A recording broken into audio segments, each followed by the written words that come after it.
পুরনো ঢাকায় যে ঘটনাটি ঘটে গেছে, যে ছেলেটি মারা গেছে বরঞ্চ তার সাথে হয়তো যুবদলের সম্পর্ক আছে, কিন্তু যে খুন করছে বা যে হত্যা করছে তাকে তো অন্য জায়গা থেকে, আমরা যেটা খবর পেয়েছি, অন্য জায়গা থেকে নিয়ে আসা হয়েছে। তাকে ধরা হচ্ছে না, ধরা হলো অন্যদেরকে অ্যারেস্ট করা হলো, তাকে ধরা হচ্ছে না, কি তাকে আসামিও পর্যন্ত বোধহয় করা হয়নি এখন পর্যন্ত। কেন হয়নি, কেন ধরা হচ্ছে না?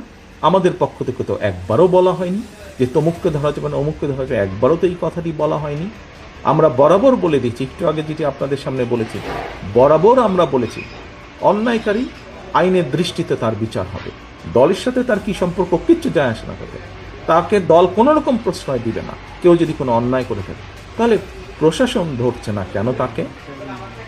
আমাদের এখানে রিজভী আহমেদ সাহেব পরিষ্কার বলেছেন, দলীয় অবস্থান থেকে আমাদের যা যা করা প্রয়োজন আমরা প্রত্যেকটি যেটি যেটি জেনেছি, তদন্তের পরে যাদের যাদের সম্পর্কে প্রমাণিত হয়েছে অভিযোগ, আমরা আমাদের দলীয় অবস্থান থেকে তাদের বিরুদ্ধে ব্যবস্থা গ্রহণ করেছি।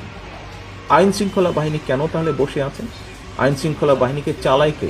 বিএনপি তো চালায় না, চালাচ্ছে তো সরকার। তাহলে সরকার কেন ব্যবস্থা নিচ্ছে না তাদের বিরুদ্ধে?